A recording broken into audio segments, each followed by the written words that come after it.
Nangako si Pangulong Bongbong Marcos na pananagutin ang mga sangkot sa katiwalian at anomalya sa gobyerno. Anya, dapat labanan ang pang-abuso sa kapangyarihan sa ating lipunan. Balita hatid ni Ivan Mayrina.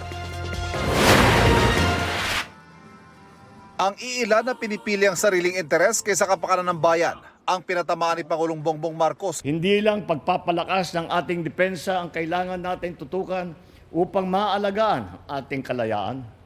Kailangan din natin labanan ang banta ng katiwalian at pang-aabuso sa kapangyarihan ng ating lipunan.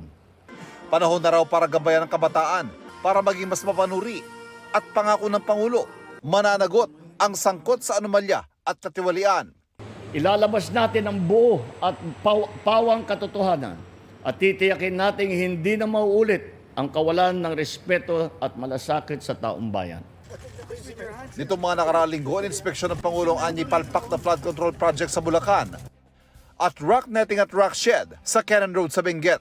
Isa sa pinunan ng Pangulo, hindi umano tinrabaho ng DPWH ang slope protection at protection wall sa pundasyon ng rock shed. Wala silang tinayo, wala silang linagay na wall, wala silang linagay na riprap, wala silang linagay na slope protection. Kaya ang balor ng kanilang trabaho is zero, complete zero. This is 260 million project. Useless. Parang tinapon mo yung pera sa ilog. Useless. How can you tell me that it's not economic sabotage? Pinuntahan din ni DPWH Secretary Manuel Bonoan ang proyektong sinita ng Pangulo sa Benguet. Ayon sa DPWH, isusumiti nila agad sa Pangulo ang resulta ng investigasyon.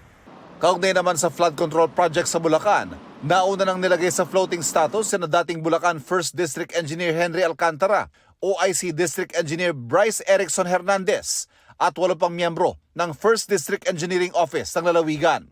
Inihintay pa raw ni Bonoan ang paliwanag ng mga sangkot, pero nakaumang na raw ang posibilidad ng preventive suspension laban sa kanila. Because of the, based on yung perceived anomalous implementation of projects.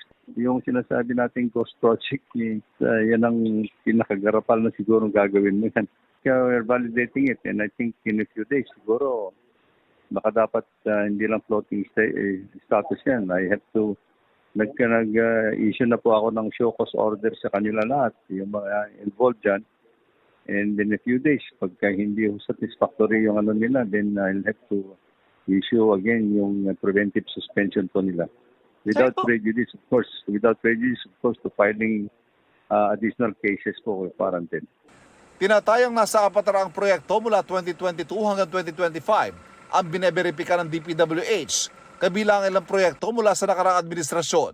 Kasunod ng pag-aresto kay Batangas 1st District Engineer Abelardo Calalo, babala ni Bonoan sa iba pang district engineer. This is already a warning to everybody.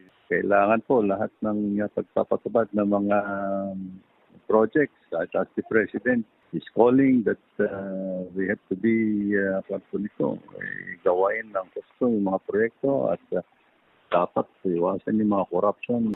Hindi lang daw hanggang district engineer ay pasususpindi o kakasuhan. Sakaling may matibay na ebidensya, wala raw sasantuhin kahit mataas na opisyal ng local o national government. Ivan Mayrina nagbabalita para sa GMA Integrated News.